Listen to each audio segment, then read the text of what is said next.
Hello and thank you for tuning back into Superliminal, and today's guest is the incredible Peter Maxwell Slattery. It was such an amazing conversation and wow, my heart was just wide open, as you'll see in the conversation. So Peter is an international best-selling author, speaker, spiritual advisor and educator who helps seekers with spiritual development, self-discovery and connection to spirit guides, soul, family, purpose and finding balance and joy in the earthly experience and the God within, not the religious God, might I add. Pete's known as an E.T. contact experiencer, and his E.T. experiences began at an early age, which he describes at the start of the conversations, and continue to this day with hundreds of witnesses to his events. His experiences with ETs have led him to help people and groups make ET contact themselves, in addition to healing and tapping into their own abilities. Pete's ability to teach is based on his own experiences and what he's learned from physical and non-physical contact with extraterrestrials, ultra-terrestrials and spiritual masters. And he really is at the forefront of the paranormal, UFOs and E.T. contact. And his experiences in this regard really are held as some of the most documented in modern times. I mean, the footage the guy's got's incredible. He's also trained as a certified teacher of meditation, Hatha, Kundalini and Tantric Yoga, and is knowledgeable regarding astral traveling, remote viewing, Ho'oponopono, I think I've just butchered that, and Mayan and Himalayan practices. He's also a Reiki master and trained in Qigong, Yigong, and has certificates in counseling, NLP, hypnotherapy, and life coaching. I mean, wow, the guy's just an enigma. He's absolutely amazing, but the conversation is so beautiful. And what I really wanted to draw out in this was to get a much broader understanding of not just the extraterrestrial, but actually the extra dimensional element of our human existence. Because of course there aren't just ETs, there are EDs and even ultra and trans-dimensional entities as well. And you'll see from some of the footage at the start of the show, start of the episode, just what I mean by that. But yeah, it was magical. One of the most heart-moving conversations I've been blessed with on Superliminal so far.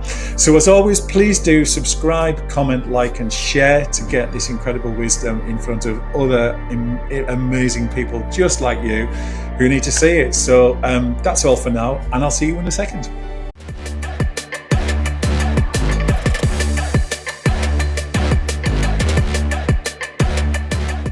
Hi everyone and welcome to Superliminal Podcast. I am absolutely honoured and delighted to have the one and only Peter Maxwell Slattery in the Superliminal hot seat today.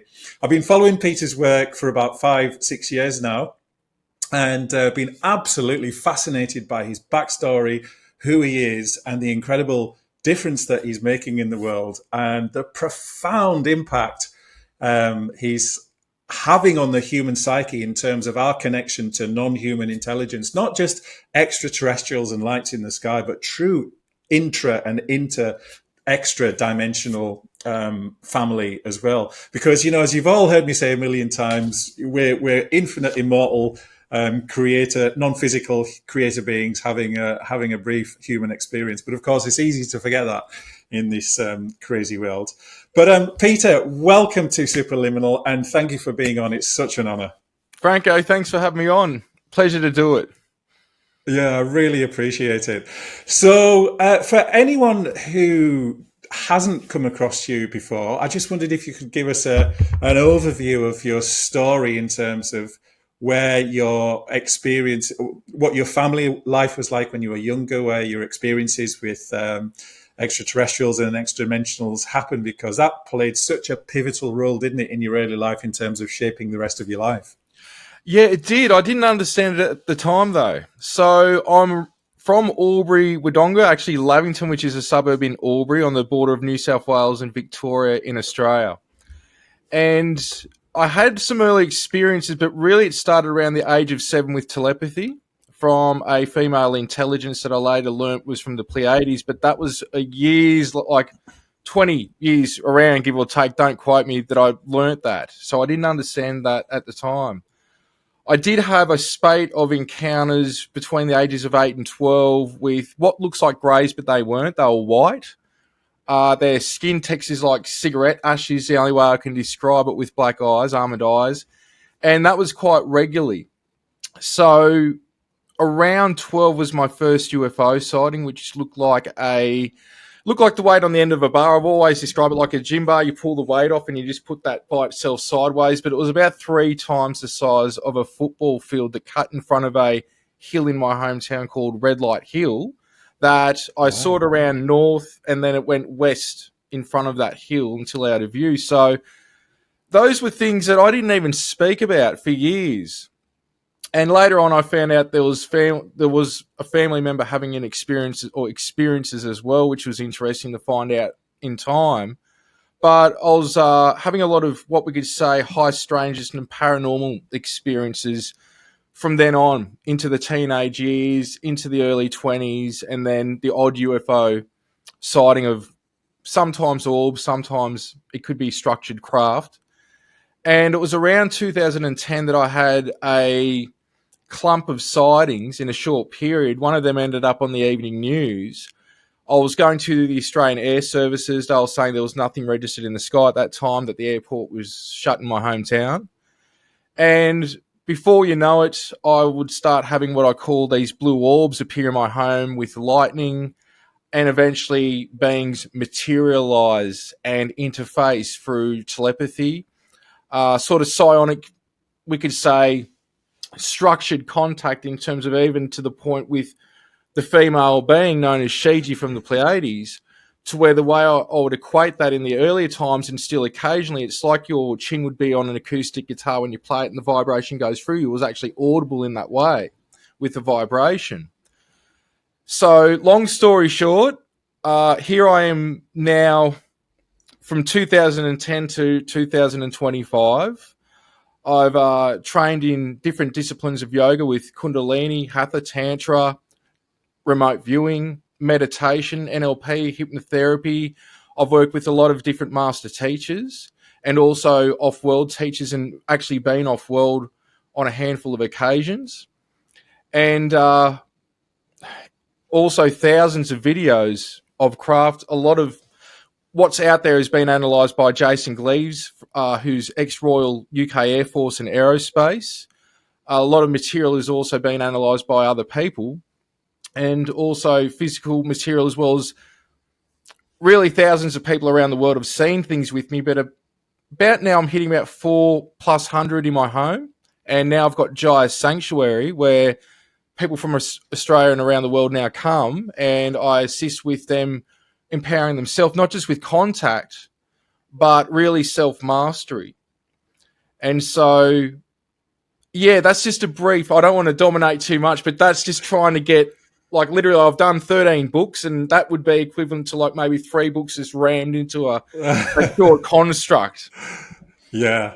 No, thank you for that, because I just wanted the audience to really get a perspective on just how much experience you've had, or at least a tiny little snapshot into it, in terms of, because I think there are a lot of people out there saying a lot of things, and you've always struck me right from the start as one of absolutely the most credible in the field, because you've got the evidence, but you've also got the backstory as well that proves it. I mean, the incredible James Gilliland, who I know is a dear friend of yours, even he says, and he's got some incredible footage up at his place near Mount Adams, and even he has said, by far, the guy with the best corroborated footage in the world is Peter Maxwell Slattery. So I'm like, wow, that's praise indeed. And thank you ever so much for sharing the 2 documentaries about you, because as you mentioned there about Jason Gleaves, who worked for the British intelligence services, I was watching that. I actually saw one of them a few years ago, and I saw the second one I watched at the weekend, and I thought, do you know what, if somebody like that, with that level of integrity and that level of shall we say healthy skepticism, He's analysing everything that you've done and says, yeah, this is the real deal. And I know also John Vivanco, the world-renowned remote viewer, has looked into a lot of your experiences. And John has said many times, yeah, Peter's absolutely the real deal. So I think it was just really important to emphasize that, because there are a lot of people out there claiming a lot of things like, I'm Mary Magdalene, I'm Jesus. I mean, I think there must be about 6 million Mary Magdalenes and Jesuses walking the planet at the moment. And that's not to say people aren't having real experiences, but I think what's really important is the level of authenticity and credibility that you have, Peter. So in terms, going back to what I was saying about the footage, I know that a few months ago you did an excellent episode with Dr. Michael Sala on his superb Exopolitics Today show. And one of the beings that you talked about with the ash skin and the black eyes, there's that image of him sort of sticking his head out the corner looking at you. So if anyone, there's a lot more in-depth footage on that episode. So if anybody wants to see that, then just go on YouTube onto Michael's channel and have a look for the conversation with Peter. But what I did want to do for people here, Peter, was I just wanted to very quickly share my screen and get you to talk us through this footage. Can you see my screen okay? Yeah. Yep. I can see that. Perfect. That's fine. Yeah. Great. So tell us what's going on here, which was only in October of, was it? Yeah. That's wobbly to me. Like the light itself is like a wobbly light. That's turning, is it? So this was during a 2-day event. So what we do as a group is, once we go through clearings and different modalities and techniques with self-mastery, then I go more into the contact side of things and take people through initiating it, and even getting a time and a location the craft will appear, which a lot of the group this night did. Actually, most times we're getting that now. So wow. These are orbs appearing over the sanctuary. We're using satellite trackers. We are also not just using a psionics coloured infrared camera here, but I'm also using a Sony A7S II, and we've got a lot of witness testimony, so you can see people having experiences and their reaction to the experience. But I think it's very happy. Yeah. Well, they don't know what to think, some of them as well, and you can understand that, because people are either coming sometimes for a certain aspect of it, whether it's self-mastery or contact, and I mix them up, I do them separately, but when we do it together and they actually start to experience something, it can be very mood altering. There's that bliss and that energy that comes through when you're interfacing with something that's in line with that. Of course, there's not so good as well, so you've got to be very specific, because before I got known for this as well, I was doing a lot of paranormal investigations just before that spate of sightings in 2010, and I was just lucky that I had a lot of experience with very dark stuff. So I'd get called to asylums or jails, very haunted locations. Sometimes I'd tell them to leave me in a spot by myself in the middle of the night, literally, just to investigate and try and figure out what was going on. So that is where I was saying years ago, you've got to look at the UFO or UAP aspect along with the paranormal, along with the spiritual aspect and science, and blend it, because I knew back then that some people that were having experiences that they thought was extraterrestrial as a haunted or residual energy or intelligent, and some people that thought they were having a haunting, it was multidimensional or an extraterrestrial intelligence interfacing with them. But because they come from, which could have been watching UFO hunters or ghost hunters or what have you, and that's all they've come across, that was like, oh, well, that's sort of like what I've experienced, where there's a huge blend over the aspects mentioned. So this is where it's very much layered and very much connected. I love that you brought that up, Peter, because excuse me, this is one of the most important things for us to take into account, is that it's all well and good looking at flashing lights in the sky, and we all know that there are ones from the deep underground military bases, but when they're genuine, like the ones that you said, they really are extraterrestrial or extra dimensional family. I think it's really important to remember that it's easy for us as humans thinking, oh, wow. And it all just becomes about almost abdicating our sovereignty in a good, in a heartfelt way. But I think the important thing to remember, as you said, is that actually, what does that represent? What does that sighting represent? It represents what's going on for us in terms of our awakening process individually, collectively, and with the planet as well. So I'm really pleased you brought that up, because I really want people to understand that our place in this universe is so important, because we've been dumbed down for thousands, if not hundreds of thousands of years, by a system that is definitely against humanity. And now is the time for us to remember just how powerful we are. But of course, there's lots of stuff going on there in terms of needing to heal our trauma and whatnot. I also wanted to share, because I personally was fascinated by this as well, this incredible blue orb. Peter, tell us what's going on with this one. Yeah, so some of them are Elohim ships or Pleiadian ships. Some of them are what I would describe as ascended Pleiadian energies, where it looks more like a gaseous purplish blue energy with a blue intense energy within it. And I'll actually be putting up in the next week or so 4K footage, really clear footage I actually got a couple of weeks ago of this. Even over the weekend, I had about a dozen people come and visit and stay, just friends. It wasn't an event or anything. And we had crafts that I filmed in broad daylight in 4K as well that I'll be putting up. And I actually said when and where they would appear the night before, and they did as well. And so this isn't just like what you're seeing there. There was also, I think, another video I might have sent you where we've got the orbs 3 to 5 foot off the ground. They're just blinking in and out. And I warn people of that all the time, that just be aware, because sometimes when they materialize and try to interface, you'll sense the energy, but depending if they can break down to this frequency, meaning going from their frequency into this, depends on many different factors. And sometimes they don't want to freak people out as well. They do take that for consideration. But I say to people that you've got to really ask yourself why you want to initiate it, because everything can change, but also the experiences and direction and health, well-being, your spiritual being, all things can change from this. So that's why I'm very staunch, we could say, on clearing negative influences, clearing your space, setting a pure intention for what's in line with you and what you're working with, not just anything and everything.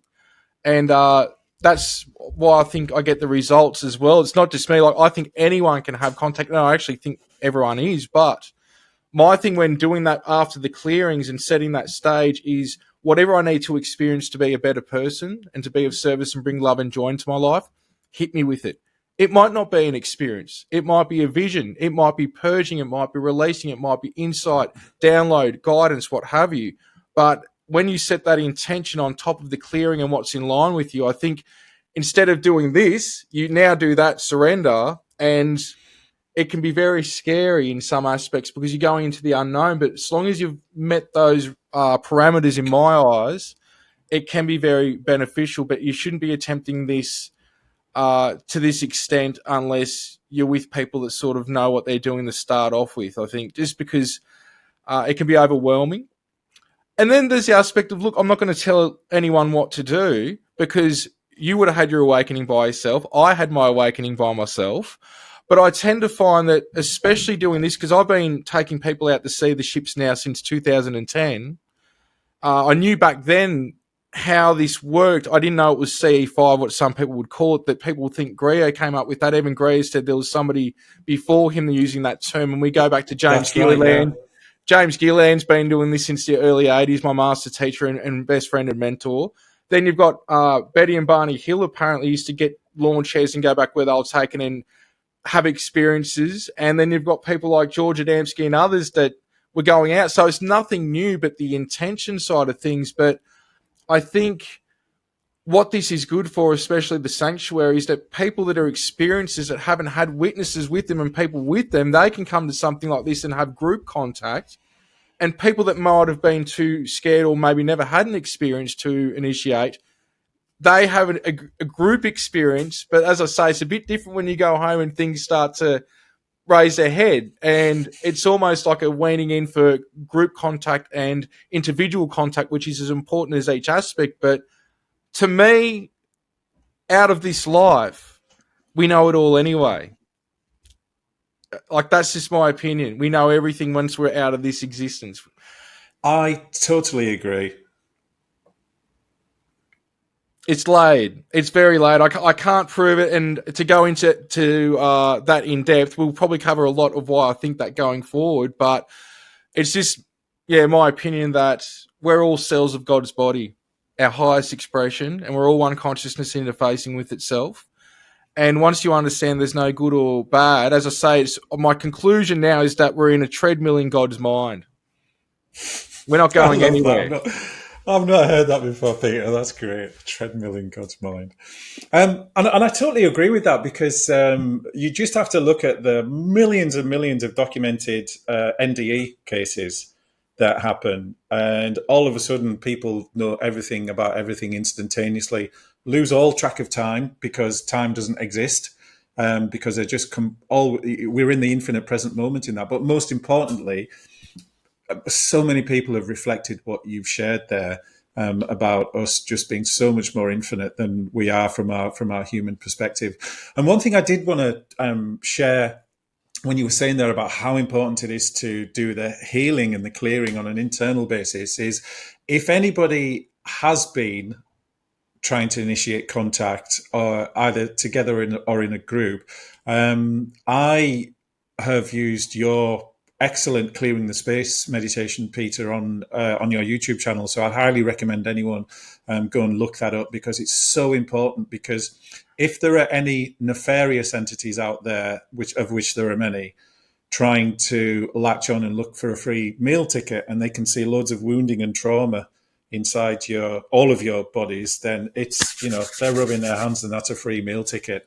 It's so important to heal the trauma and do the clearing as well, which I use your clearing process every time I'm in there's some wonderful sacred ancient stone circles near where I live. And my partner and I have been going out recently doing that. And that's one of the most important things I want to state. No, so I have a Oh, thank you. Yeah, because it's wonderful. And you're initiating contact one as well. I'll just say quickly, they're on Spotify as well. So they're free to listen on Spotify and YouTube. You can buy them on iTunes. I just want to say quickly, there's 12 up there. The last 6, for some reason, they won't pull the ads off in middle of it on YouTube. I contacted them. They've only got ads at the start and end on the first 6. The second 6 that I've put up, they didn't give me a reason, pretty much that it's because of the length of it, which there's no difference really between some of them and the first one. So people got frustrated. It's like I tried to sort that out, but because of the distribution deal, I can't, it's out of my hands. But go to Spotify, because there is a lot of different ones with cutting cords, working on the Merkaba. I've actually got a Merkaba meditation and rainbow bodytation with visuals on my YouTube, so you can actually see visually how you construct the Merkaba around you, which is 2 opposing tetrahedrons that it looks like the Star of David, that one pyramid spins one way, one the other way, and it's actually, when it's spinning that quick, it appears as an orb. But that's what some of these intelligences are in. They're in their Merkaba traversing space and time, and they're not in an actual craft. I won't go too further, but I just had to, give a mention about the situation with YouTube is all. Yeah, no, thank you. And a top hack for anyone, if you want to have a listen to the extra 6 that Peter said, I use Brave browser, and the ads don't appear on Brave. Oh, cool. Thankfully. Yeah. So that's a little hack. Good tip. I didn't know that. Awesome. Yeah, I discovered that years ago, because you're watching something and all of a sudden there's like an advert in the middle of it. Yeah, use Brave browser. It as of this point today, in the start of 2025, it still blocks the ads. But yeah, I highly recommend what Peter's just shared there, because I've been through the first 6 many times, and I've had such wonderful experiences with it. Beautiful. Peter, you mentioned earlier about the Elohim. This is a word I hear all the time. I've heard people like RJ Spina talk about it. I've heard people on Michael Sala's show talk about it. Everybody seems to have a different interpretation of who and what the Elohim are. What's your take on that, on the Elohim? Well, I'll just put it this way. I have had people that are ex and connected still to the Vatican talk to me about this because they were wondering how I knew stuff that seemed to be what they're aware of. So I'll say that. And I didn't want to go down that route. I was letting this lead me where it led me. But when I was telepathically told in their presence after two of them appeared with lightning in the room and there was 7-foot tall liquid blue light bangs that were nor male nor female in my presence, I had to let that take me where it took me. Now, the way I'll explain is that there is not one type of Elohim. We'll go back to the analogy of God and the cells of God's body. So imagine for a moment that my body is God and each cell that makes up this body is an Elohim and it's your higher self. We go fractal from that, like a spider web. The core of the spider web would be your highest expression, an Elohim. And as the spider webs go out and even where they connect the threads, that would be different pinpoints of awareness that you go out within source and experience within itself. These other pinpoints can even ascend and create new cells within source. The main ones that I work with are blue. There are rainbow ones. There's ones that look like they're on fire. And there's also, if you look at it as a gamut like the chakras, even though there's 114 chakras, but let's take it back down to the basics of the seven densities, each one does correlate to the color of the chakras, and that's their domain that they, let's say, regulate.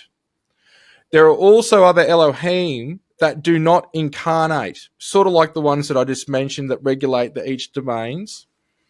That the best way I could explain this is that there is purely a faction of the Elohim that are creator beings, that they, from the light blueprint, structure the physical universe within God's mind and the many realms. And I'll say now that even us in this physical, what appears to be a physical realm, as we now know, we only see a fraction of 0.005% of the electromagnetic spectrum. Then you got, that's not even including like that. Well, it is including the X-rays, gamma rays, because it's part of, that, the radio waves, what have you. You can look that up. That once you get past the bottom 5% of us and extraterrestrials, there are completely different realms that are not planetary systems and what have you that we would think of. So there are also what I call the Lords of Light, different factions of Elohim that monitor and regulate different domains within different areas. And we could say mainly through stars, which are like a neuron network and their portals connecting to the middle of the galaxy, and that middle of the galaxy connects to the middle of other galaxies. So that's just a brief synopsis. Also, what I would say here as well is that there are the fallen Elohim that once came into physical form and did not want to go back, that created AI, a distorted form of consciousness, that by feeding and matching this frequency, they derive that energy so they don't have to go back. Now, if we look at things good and bad, what we could say is all things are experiencing things for Source's mind. And I've even been shown in one experience, which I can go into, where I was shown that this universe, again, if you look at, how would I explain this the best way? This universe is God. We can ascend in it if we want to, not just to an ascended state, which actually we fall from that state and attain the rainbow body, the Merkaba, a blend of all the densities with, the chakras. Now you've got the rainbow body. You achieve that which actually we fall from that state and go and experience within it. If you choose, you can divide from this universe and create your own universe with its own planes and dimensions within that, with your own cells that will go out within you and experience within. Now, some stuff like that and other things I can go into about the universe when I was showed it made up of countless dodecahedrons. These are things that I know and other things that I've been shown, and then other things that I've got access to, the book of my soul, we could say. It's very hard to explain because I've been altered in such ways from the experiences, and some things are being tested and a lot of things I don't talk about because there's agencies and institutions that actually want to study me. I don't talk about it. Yeah, I bet. Yeah. Like I could do an X drop and it would shut a lot of people up straight away, but that's the ego speaking. But there's, like, when you're talking to me, you're not just talking to me sometimes. It's hard to explain, but the Elohim, that's sort of just a brief thumbnail sketch. And I just hope I've linearized it enough, because it is. I'm trying to get things expressed in a linear way because it's multidimensional and it's not just black and white. I say this with everything. The shade of grey in the middle is beyond 50, which is my little joke I say in a lot of podcasts. But it really is. It's not just a black or white answer with so much of this. Of course, yeah. And I mean, it's simultaneously fascinating, magical, and infuriating, because from these like human perspectives, sometimes I'm like, oh, I like to think that I'm probably more open-minded than most of the people in my sort of immediate world. But sometimes I'm like, oh God, I feel so dumb. I just don't get this. But it's because I'm trying to get it from a human. Human perspective. It's because you're trying to understand it from a human perspective. Exactly. But this is the thing, right? I will say some, and they do appear as human as well. So they can do anything they want. And what I would say with this as well, just to add here, is that they are the first intelligences on any planetary or star body. Because there's beings that live on stars, our sun, for example. So the way I can describe it is they curate all this from the light blueprint. As above, so below. Everything is consciousness and awareness, which goes into a vibratorial state, which is sound. Sound creates light, light creates matter. And we've actually got science doing this now where they smash photons and for a short period create matter. I've seen one study where from sound at a certain frequency, you start to see light. I've been saying this for years, and I'm sure others had been saying stuff similar from their own contacts or insight. But what you've got is they will come onto a planetary body when it's ripe and inducive for life to exist on it, that they'll be nor male nor female. Then from thought, from the light blueprint, because your thought creates on the light blueprint as above, so below. That's how we even manifest. When we talk about manifesting and life coaching and things like that, we're really doing it from thought and the heart space, which is actually key with this. When they come in and they now want to go, all right, let's bring life here, from thought they'll become male nor female, or all female, originally then nor male nor female, and then they'll procreate to bring Elohim in to experience those physical, in this case, Earth as an example, but they've started out in Lyra, offshooted to many star nations in our neck of the woods, let alone many other galaxies. But we do have a history of Venetians being here going back a few billion years after the Elohim originally. And then the Lyrians about 20 plus million years ago. And then it went through a short custodianship with the reptilians, and then Atlantis and Lemuria, which were Pleiadian colonies. And here we are now. So everything has that Elohim connection. And so if people are having physical interactions with Elohim that look human, what I'll say is I don't look at anyone else's material. I was even taken aback with the Bible of Elohim, which is plural for gods. And to me, it makes sense. We're all gods, but we're cell of the one consciousness that encompasses all consciousness. And it's just a brief thumbnail sketch, but I had to just add that because again, it's not just so black and white. No, thank you. And it speaks exactly to what most people who watch this channel will understand as the fractal nature of the universe. Basically, that the everything is contained in the part, and the part is contained in the whole as well. And when you look at some of the Mandelbrot diagrams that Mandelbrot created his equation that shows it mathematically, they're absolutely fascinating. So yeah, thank you for sharing that, Peter. I read your first couple of Shiji books back in 2021, which really moved me. And you mentioned Shiji earlier. Who is she, I presume? And what's your relationship with her? And what's she sharing with you right now about what's going on in this crazy world we live in? So I'll rip the Band-Aid off with this one. It's another aspect of me I come to find in time. Now, I've had physical interactions. Others have had physical interactions with her, but there's what we could say is a fifth and a seventh dimensional version. And there's a difference between the dimensions and densities. The seventh, the highest expression, is she was created by the Elohim. So we could say she's like a young Elohim. That is the gatekeeper of the star Merope and the Pleiades. As off the wall as that sounds, believe me, I get it.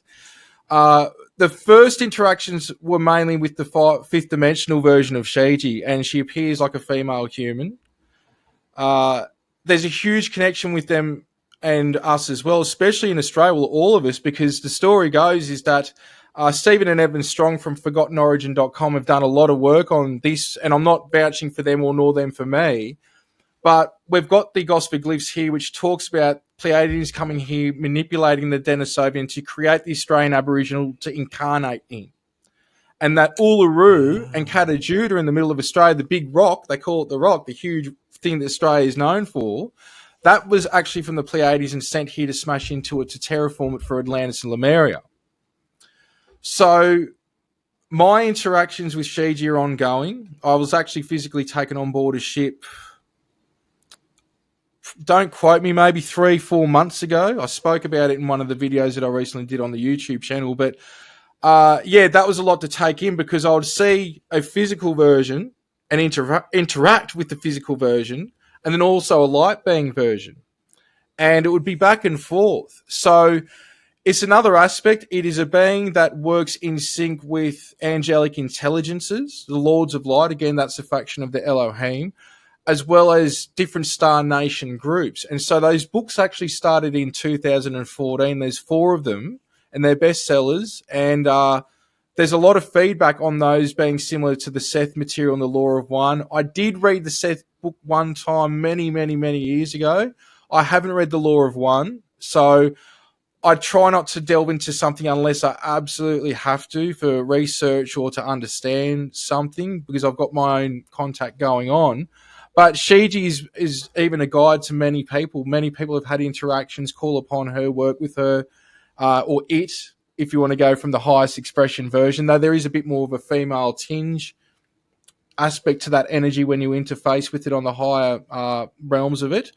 But as I found out in time, this is actually about us. The contact's about you. When you work out your contact and what it's about you playing your part in the collective. So individually, it's about you, but it takes you to your service to others part. And so it can be very convoluted because, again, you've got to let the experience lead you. And it's a very simplistic thing to work out if it's good or bad. And the litmus test, I say, is how does it help you become a better person, be of service, and bring love and joy into your life? And if it doesn't meet that criteria, just be wary, very wary, because that's the litmus test that I've stuck with for many years now. And if anything from Shiji, and people are surprised by this, even though I teach people to interface multidimensionally with spirit guides, I couldn't care what your spirit guides tell you. People are like, what, you're saying that? Your guides and your spirit team and the other aspects and God Source Creator and the many masters like Yeshua and angels like Michael, and if you go into other cultures with different avatars, what have you, a lot of them do exist. They love you unconditionally. No judgment, compassion, and they will not manipulate or guilt trip you. And so what's been really strong with the material and the contact for me over the years is us being sovereign beings in the human experience, embracing the human experience, and knowing that we are unbounded, that we are created beings, that we're here for a huge experience of taking Elohim consciousness from a state of creating this to now going into the creation and creating from within the creation in God's mind. And so many times, and I've been through it, there's days that you might wish, I want to go back to my stars, you know, I want to go back to the Pleiades or wherever, right? And it's like, you've already done all that. You're here to experience this and elevate from here.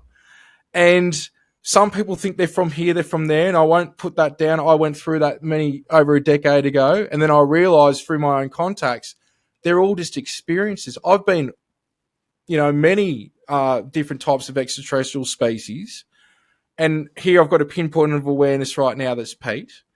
I'm not from a star system.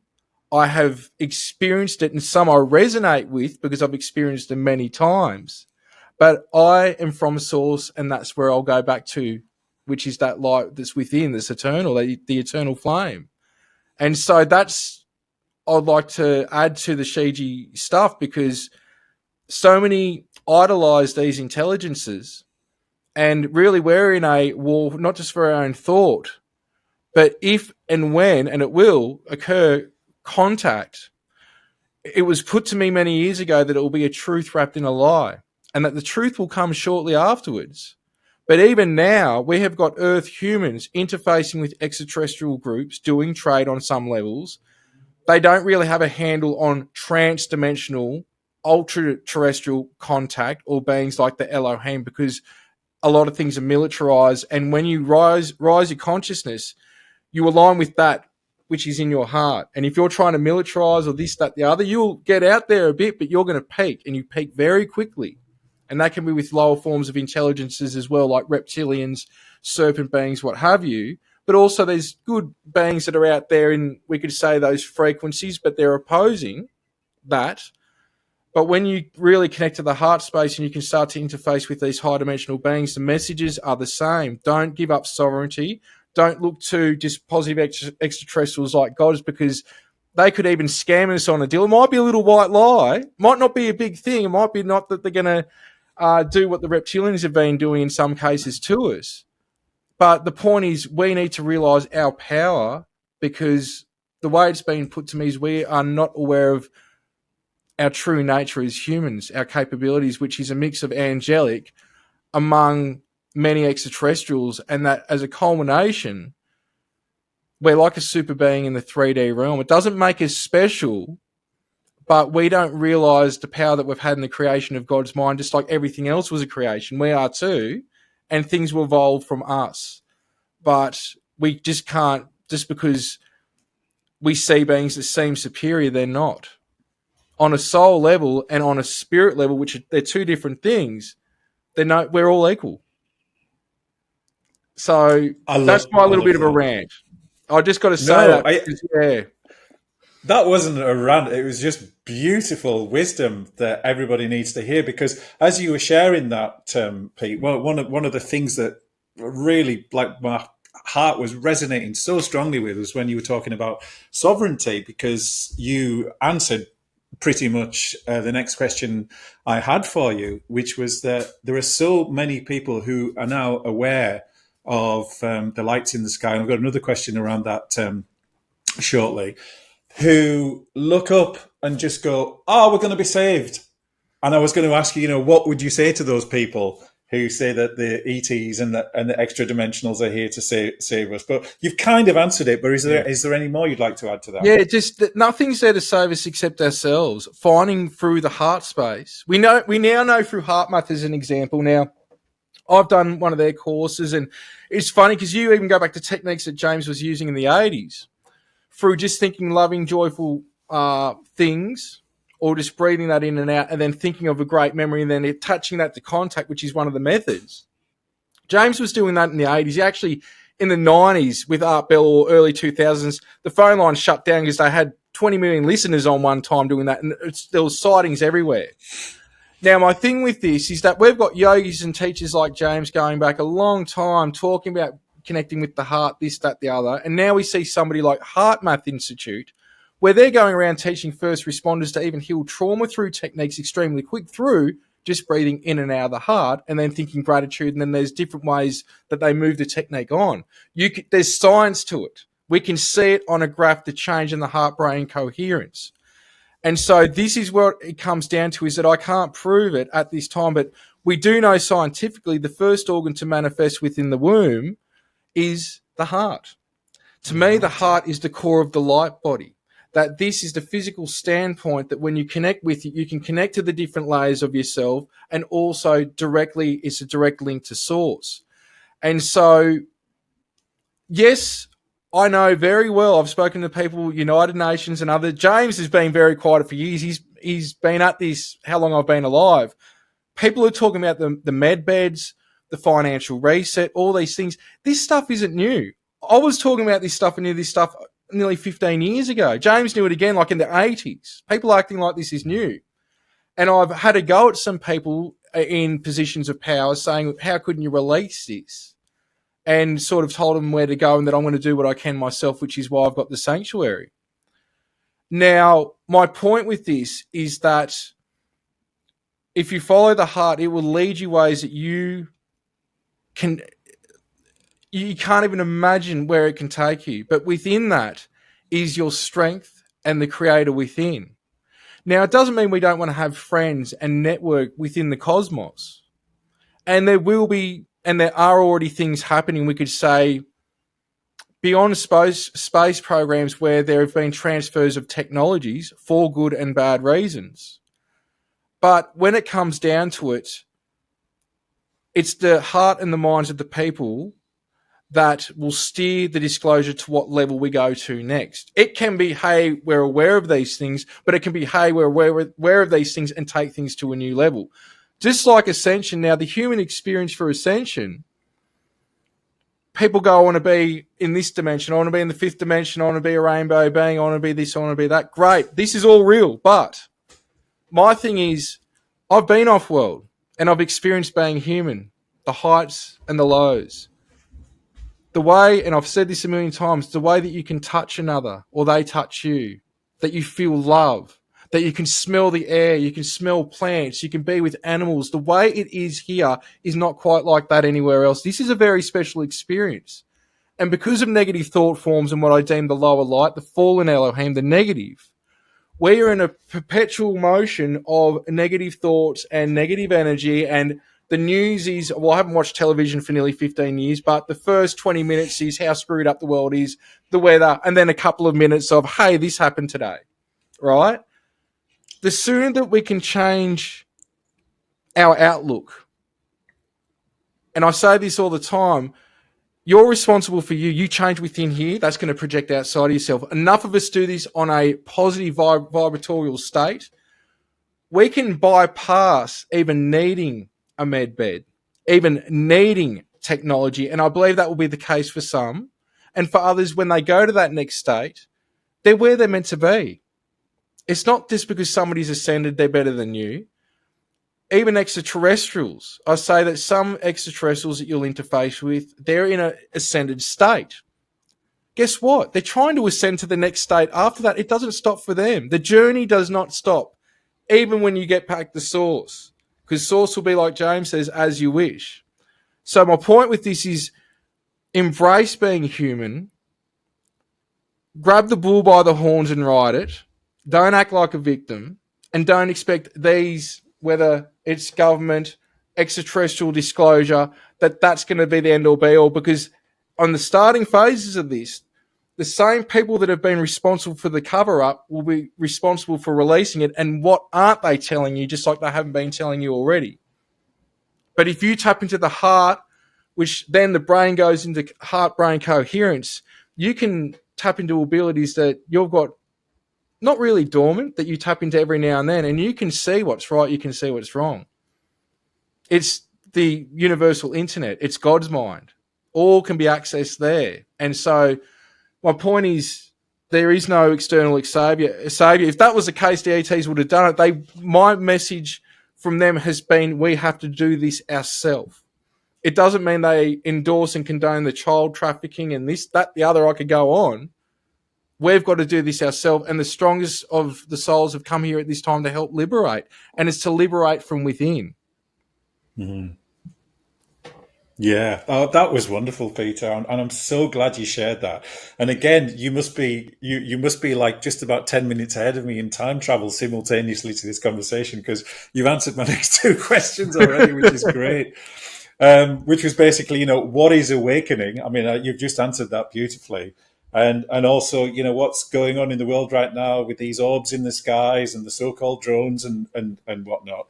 But you touched on that because it's the excuse me, it's the control agenda, the control mechanism, the cabal. Some of it's genuine, obviously.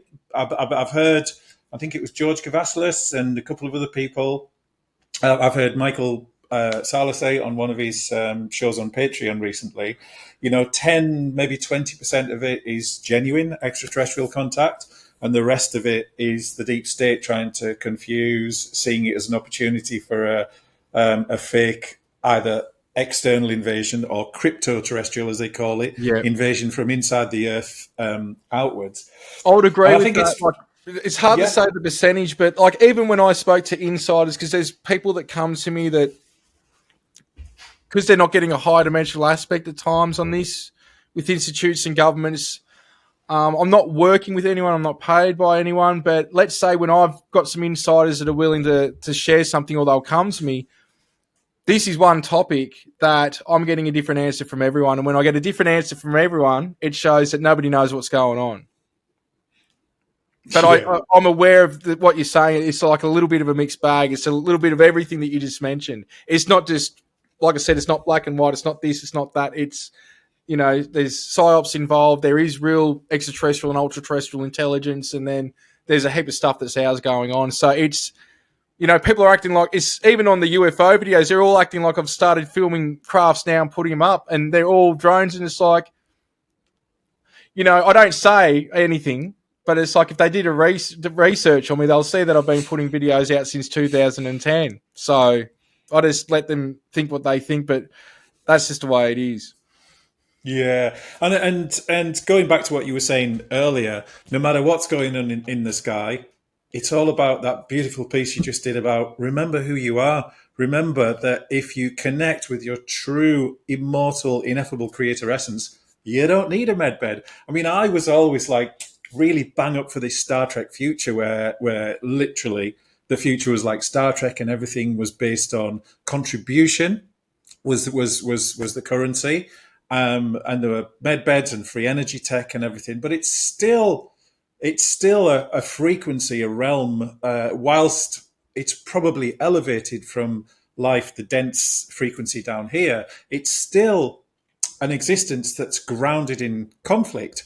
Whereas we can actually choose to go above that, should we wish, if we do enough self connection and go deep enough back into the heart, access all the things that you shared so eloquently earlier, and choose to basically even elevate this Star Trek future thing with the extraterrestrial disclosure. Because I think that's a really important element that you brought out there, that we have a tendency to look up to extraterrestrials, extra dimensionals, or whatever. But as you've said, they themselves are still working things out. They themselves are looking to move to the next level. And actually, they look down at us and our form. And apparently, from not research, Some but are the jealous. researchers that No, I've followed is like they actually see us as this really fabulous creator beings who just don't realize what we are. 100%, 100%. And this is the duality of it, is even the angels and demons are fighting amongst themselves. Yeah. Right? There's wars Yeah. going on within that too, but this is the duality even within our own consciousness. So it is something where the replicators, the med beds, all these things are great, fine and dandy, like they really are. And we are going through an ascension to where we could say a lot of the population at a ballpark figure, just at the lower levels, are going to reach that.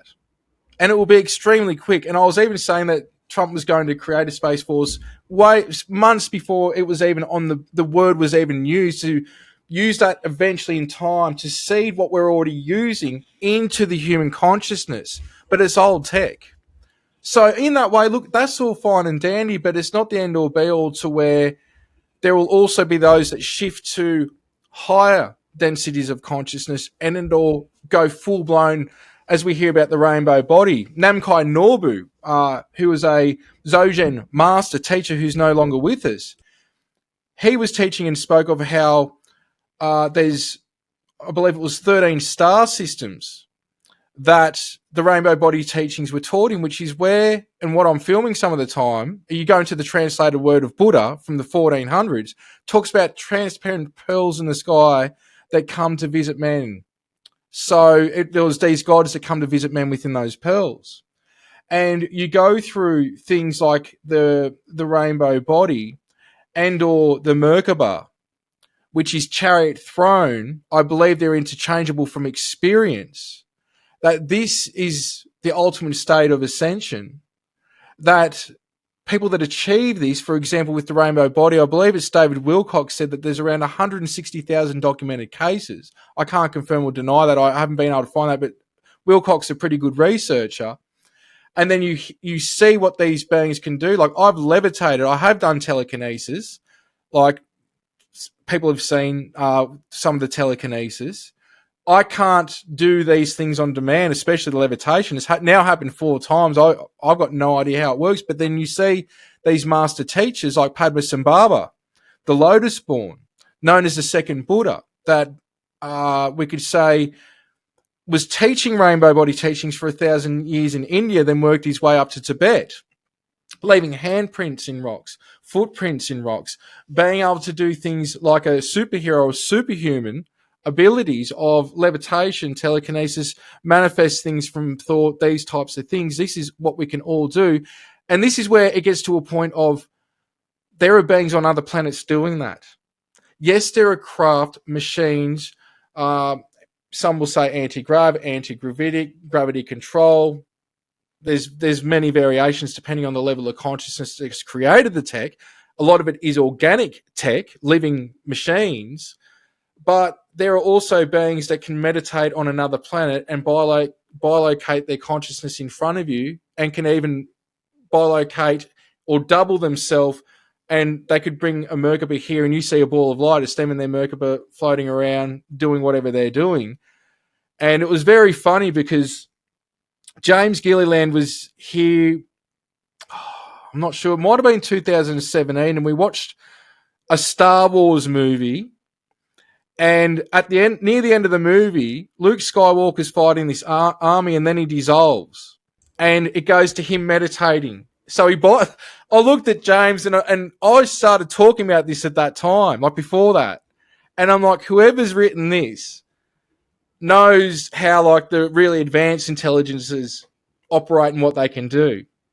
Because that's a far stretch for someone. It was a far stretch for me. But this is how some of the beings that I'm interfacing with are making contact, but it's also what we have as a capability as well. Peter, that's mental. I was actually thinking of that exact scene just as you were saying it, and then you've just shared it. Then, oh, that's so funny. Yeah, it was magical. That That's how someone. I didn't. Yeah.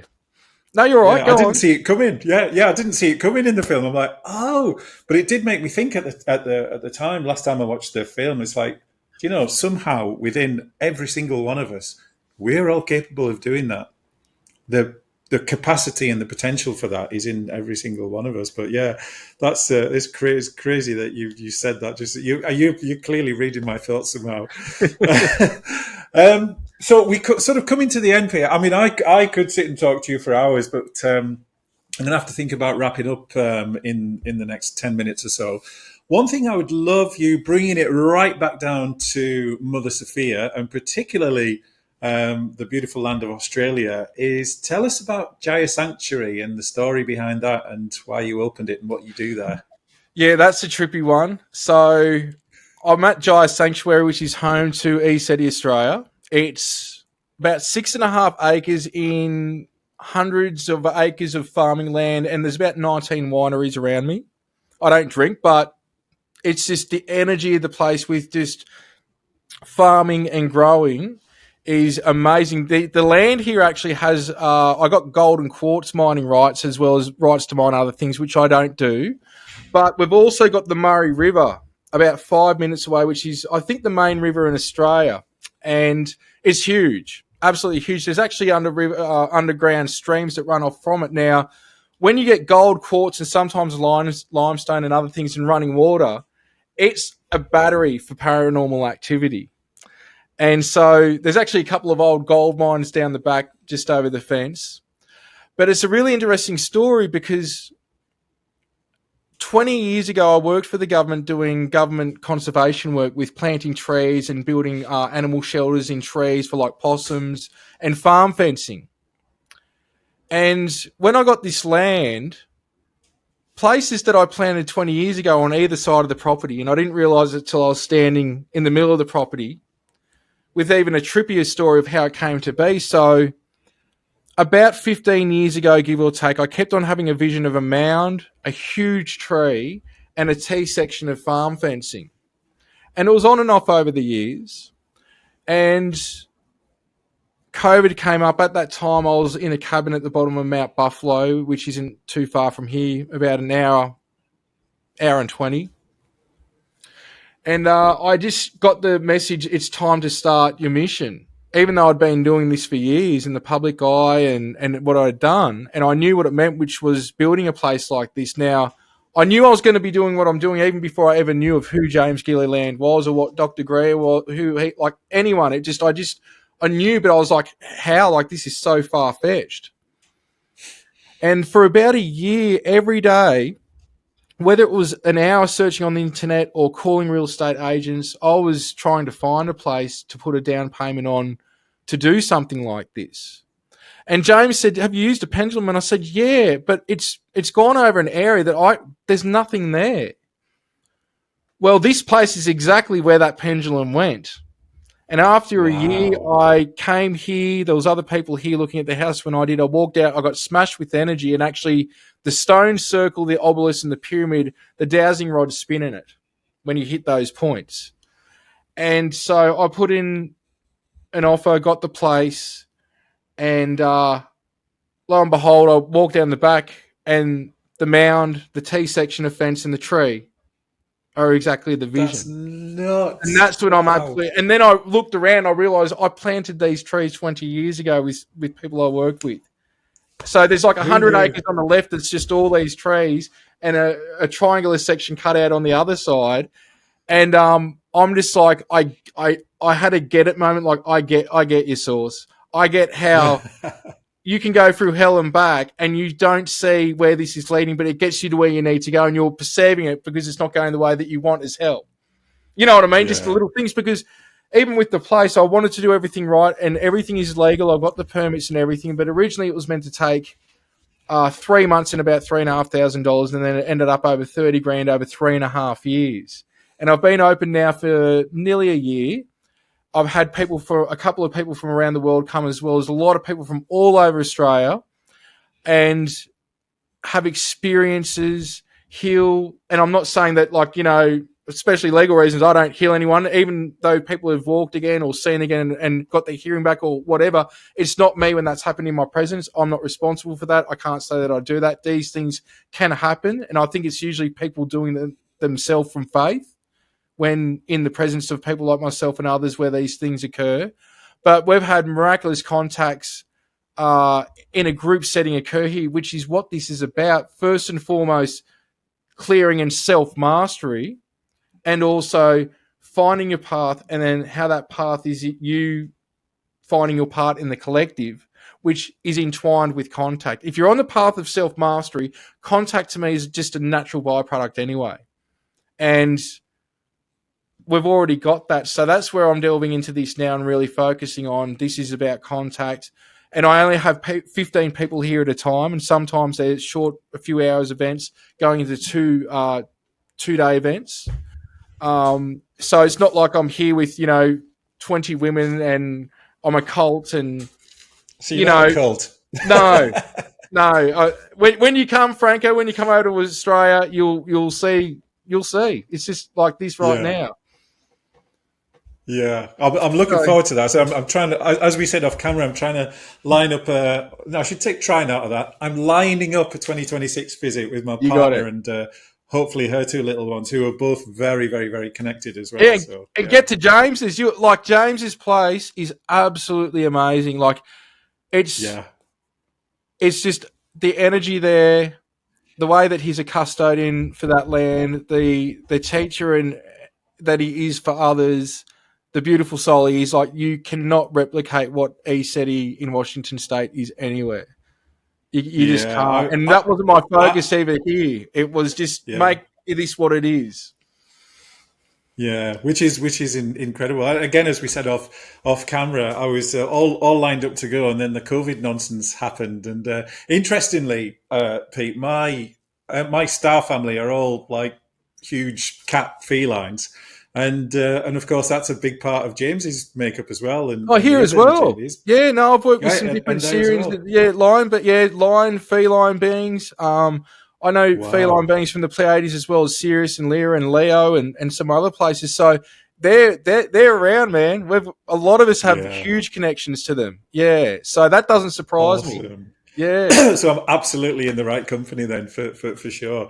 So I've got a couple of questions for you before we get on to, I always end these conversations with 3 quick fire questions, but I've got a couple of things I'd like to ask you, Pete, before we get to that. Firstly, kind of touched on it already in various ways, but if you could sort of just really condense that down into one message, what's the most important message that you have for humanity right now? It comes back, besides sharing love and compassion, non-judgment, there's an experience I had before I interfaced with Archangel Michael and Metatron, and this is a physical experience that ended with witnesses. Before the contact occurred, I was in a state of, we could say it was a life review before I didn't know what was going on.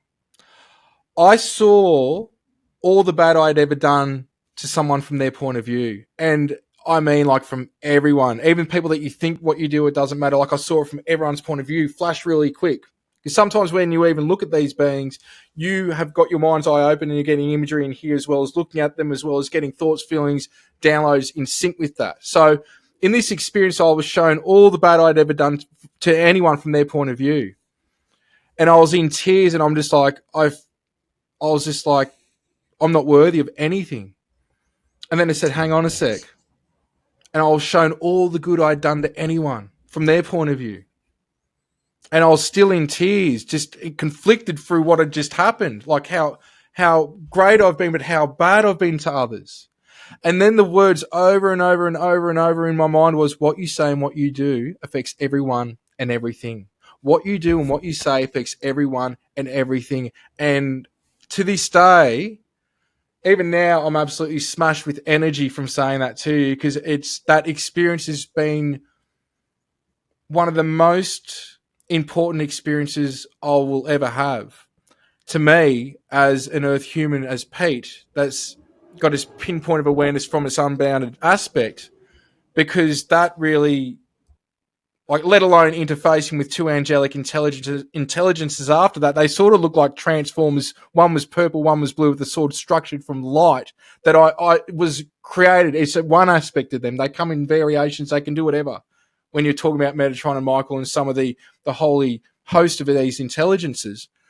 But that, to me, I think if I left this planet with a message, with that story, in terms of if there was one thing I could leave, that would be it. Because I can't convey how that's affected me.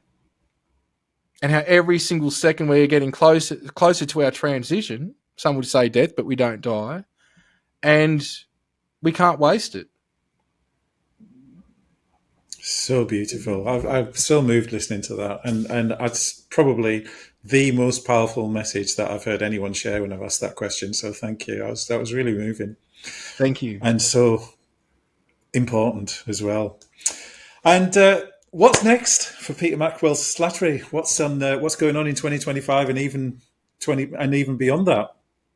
Look, I start my day and end my day with talking to God, Source Creator, saying that I'm a vehicle for it to work through, and I accept the blessings and abundance that comes with it, so I can keep doing whatever it is that it wants. So I've got no idea, except for the events, and I do some appointments here and there. Like, I've got no idea. Like, I've wrapped up, I believe, writing after 13 books, which finished last year. I feel that that's done. I've done about that many movies, but only a few of them are in the public eye. And really, that's just to get educational material out. And now it's like, for me, the boots on the ground work of, physically assisting people with different practices, working with Qigong, Yigong, yoga techniques, advancing our transdimensional abilities through doing things like telekinesis practices and psychic practices. So that's where now I'm not complacent. It's only just begun. But to do this has taken a lot to get the foundation done, and that's been a lot of years. And now I'm just like, I'm actually just entering the start of that phase at 41. Let's see if I can get another 40 years out of this vessel. Who knows? Easy. You'll do that. I can tell. You've got such a youthful, vibrant energy about you, Peter. I don't doubt that you will. So I love that. That's really a great example of, yes, set some sort of desired outcomes for the future, but absolutely just be present in the moment, connected to yourself, connected to source, and the magic flows. I love that. But don't be complacent. Keep don't be complacent. Yeah, absolutely. Yeah. Don't sit on your backside doing nothing. So I wrap up all of these wonderful conversations with 3 quick fire questions, Pete. So the first one is, what are you most excited about right now? enjoying life. Brilliant. Just enjoying life. Yeah. Imagine you're in a time machine, second question, and you zip back. I mean, you can do this anyway, obviously. And the doors open, and there's 12-year-old Pete stood in front of you. What 2 pieces of advice would you give that young boy? Be kind to yourself, and it all works out. Brilliant. And you've pretty much answered the third question, which is, what's the number one thing wrong with the world and what one thing would you do to solve it? You kind of answered it, but is there anything else you want to add to that?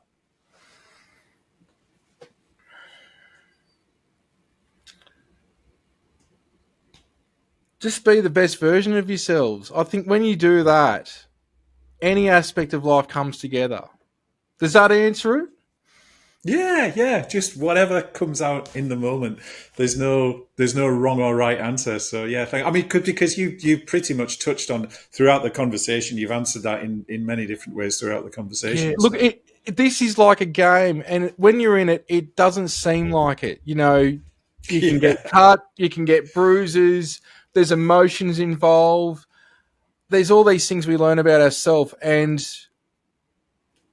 if you can take it for that, and the hard thing is, unless I can get your consciousness and put it into my mind like a USB stick, I say, and you see what I see and know what I know.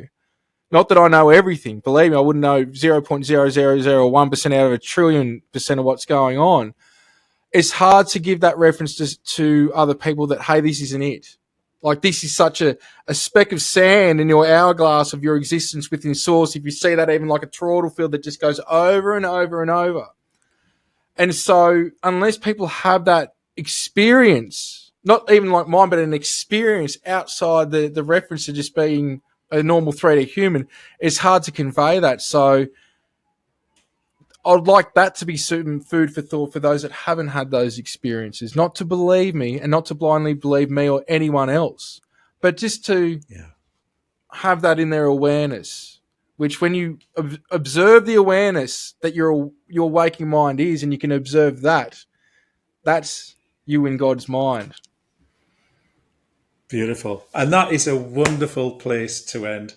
Peter, thank you so much for coming on to Superliminal. I mean, honestly, my heart has just been singing throughout the whole of this conversation. It really, really has. And I love that so many things we covered, and there were so many more things we could have covered, but I think that was absolutely perfect for what needed to come out in this last hour or so. So I thank you again for choosing to come on to Superliminal. It's been a real honour to have you here. No, blessings, Franco. Thank you for having me. And it's been a really good time. Keep doing what you're doing, mate. Yeah, thank you. And, who knows, maybe in a year or two, I'll get you back on again, especially after I've been to Jaya with my partner and possibly her two young ones as well. For everybody watching, yeah, thank you. For everybody watching who's still here, thank you for staying tuned for this long. As always, please do subscribe, comment, like, share to get the wisdom of these incredible guests who bless us with their time on Superliminal out to equally awesome people like you whose awakening process can be helped along by listening to the wisdom that people share on the channel. But for now, thank you everyone for tuning in. I really appreciate you. See you next time. And Pete, thanks again. And I will speak to you soon. Bye for now. Much love. Thank you.